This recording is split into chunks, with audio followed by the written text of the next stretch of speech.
we will hear in the gospel text of today a very popular parable. It is a parable about a king who is going on a journey. And this king, before he goes on his journey, invites 10 of his courtiers and gives them a certain sum of money equally. Everyone is given the same amount. They are not given any instructions. They are just given the money. The king goes on his journey, and after some time, he returns. And on his return, he calls the 10 to him and asks what they did with the money that he gave them. One of them, the first, comes to him and says that this is what he has done. He has made 5 times as much as he had before. And the king says, you have done well.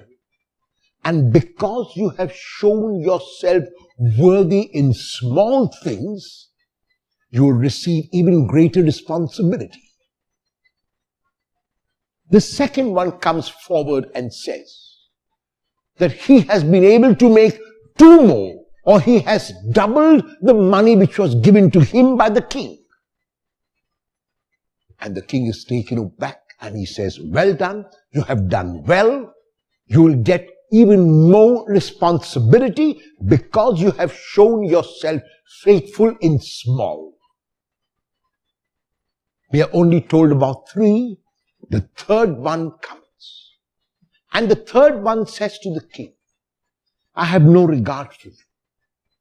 I do not accept you as my king. I think you are a very harsh man. I think you are an unjust man. And therefore, I hid your money in the ground. I did not put it into the bank. I did not get interest on it. I hid it into the ground, and here is your money back.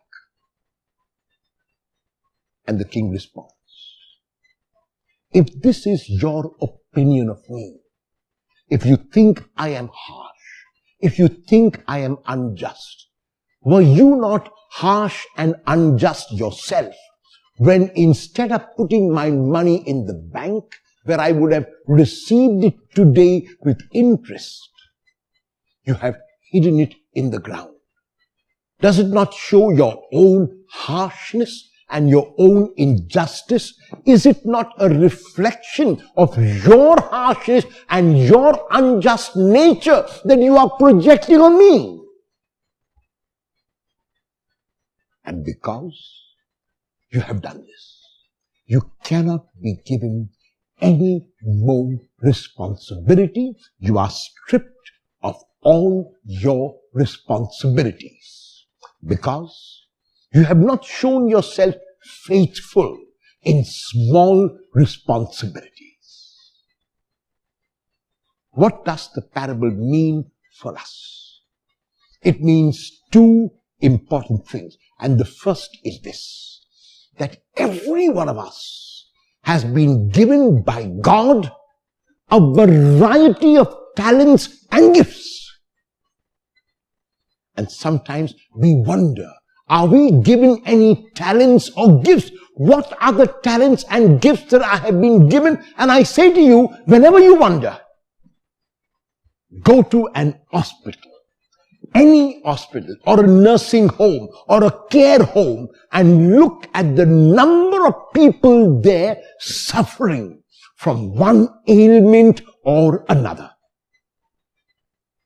If you are able to see me, is it not because God has gifted you the gift of sight? There are so many in the world who are blind and cannot see. If you can hear me, is it not because you have the gift of hearing? So many in the world are deaf and dumb. If you can understand what I am saying, is it not because you have had the opportunity to go to a school, to learn there, to get educated and know what a person is talking about? if you have both your hands, if you have your feet, if you have a tongue to talk, and a body to help you, where are you looking for the gifts? So it is a fact that every one of us is given a gift. And what we do to that gift is on each one of us. Depends on how I respond. This is the first reality, the first fact. The second is this. It is likely that I might often be looking at the gifts of others and either feeling superior to them or inferior. I believe that there is no such thing as a superiority complex. If I have to show you that I am superior to you, it is possibly because I feel inferior to you. If I really need to prove to you that I am superior, it is often because I really feel inferior. So there is no such thing as a superiority complex.